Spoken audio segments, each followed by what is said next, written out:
Hello everyone, wishing you very warm welcome. कैसे हैं भाई आप सब लोग। एक बार फिर से आप सभी का स्वागत है।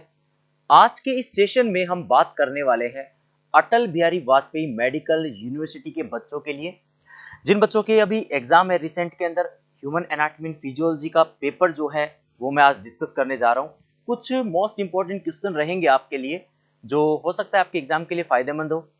मैं ये तो नहीं कहूंगा कि आप सब बच्चे इन क्वेश्चंस पे पूरी तरह डिपेंड हो जाएं, बट हाँ, इन क्वेश्चंस को बहुत अच्छा करके जाएंगे तो एक अच्छा स्कोर आपको देखने को जरूर मिलेगा।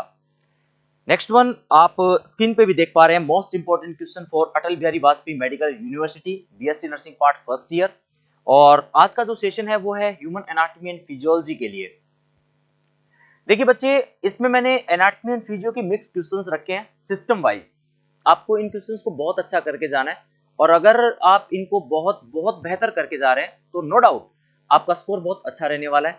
तो स्टार्ट करते हैं बिना कोई देरी किए हुए सेशन को, और बने रहिए साथ में और लास्ट तक सारे सिस्टम के क्वेश्चंस को आप ध्यान से सुनेंगे, ताकि आपको एक प्रिडिक्शन लग जाएगा कि आपको तैयारी जो है वो किस तरीके से करनी है, या फिर आपको एग्जाम के अंदर किस तरीके से प्रिपेयर होके जाना है। राइट, स्टार्ट करते हैं। सबसे पहले है सेल और टिश्यू के रिगार्डिंग जो इंपॉर्टेंट क्वेश्चन बनते हैं। इसमें सेल की स्ट्रक्चर आपसे पूछी जा सकती है बच्चे। सेल की स्ट्रक्चर आपको पता होनी चाहिए। न्यूरॉन एंड इट्स स्ट्रक्चर, ये नर्वस सिस्टम का पार्ट है, बट फिर भी न्यूरॉन एक सेल की तरह ही है, और न्यूरॉन या नर्व सेल के नाम से आपके एग्जाम में क्वेश्चन आ सकता है। ये एक बेसिक क्वेश्चन है जो हर बच्चे को पता होना ही चाहिए। इसके लिए जरूरी नहीं है कि ये इंपॉर्टेंट हो या नहीं हो। ट्रांजिशनल एपिथेलियम टिश्यू, जिसे अपन यूरोथेलियम टिश्यू के नाम से भी जानते हैं, transitional epithelium tissue you know very well, renal system में ही मिलता है ये आपको। Renal pelvis, ureter, bladder, urethra. तो इसके बारे में आपको थोड़ा डिटेल में लिखना है कि ट्रांजिशनल एपिथेलियम टिश्यू क्या होता है। आ सकता है ये क्वेश्चन। एक आपके सामने कनेक्टिव टिश्यू, कनेक्टिव टिश्यू पे शॉर्ट नोट्स पूछा जा सकता है। एग्री? तो ये तो है सेल और टिश्यू के बारे में।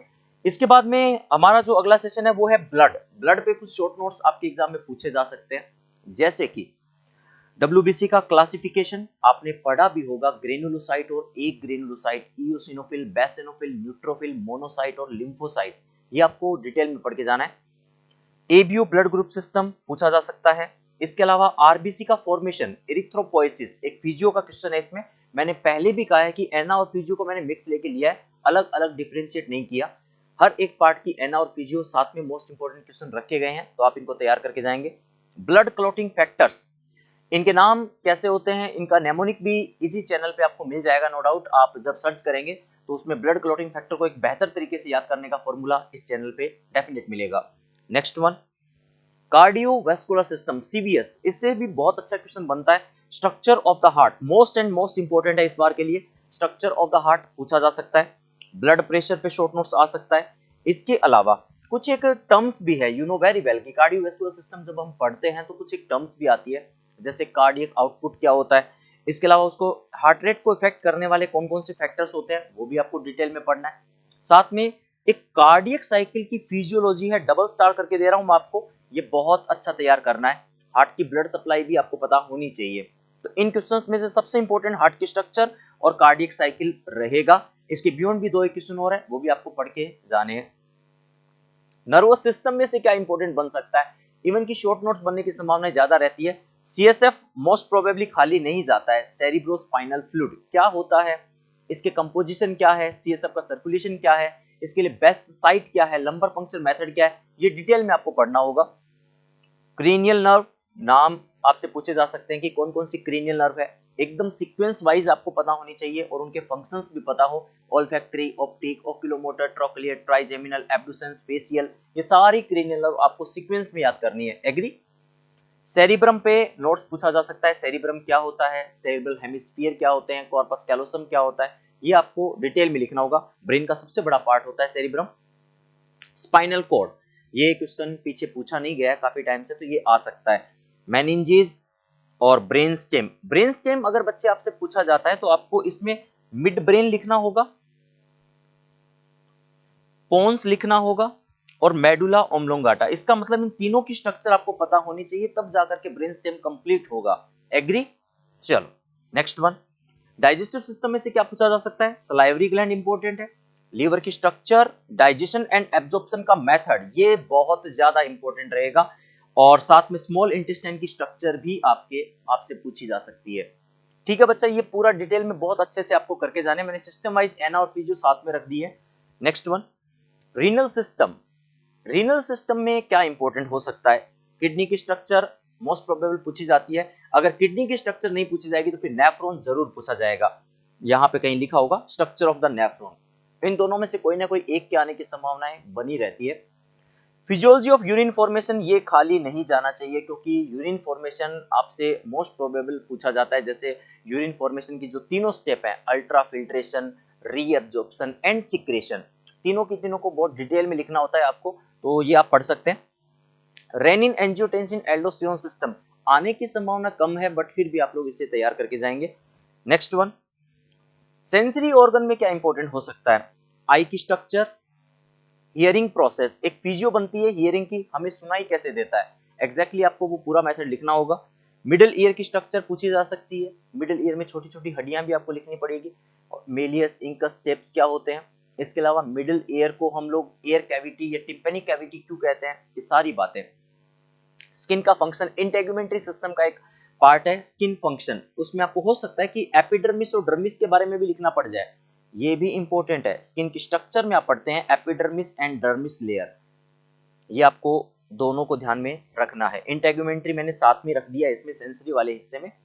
Next one, male reproductive system में क्या इंपॉर्टेंट है?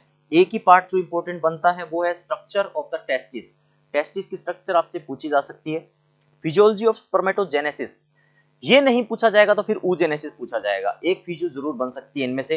प्रोस्टेट ग्लैंड की संभावना बन सकती है, राइट? तो ये आप 3 क्वेश्चंस हैं जो बेहतर करके जाएंगे। Next one, female reproductive system में क्या इंपॉर्टेंट है? एक तो oogenesis, जैसा कि मैंने अभी बोला, फिजियोलॉजी ऑफ oogenesis का प्रोसेस पूछा जा सकता है।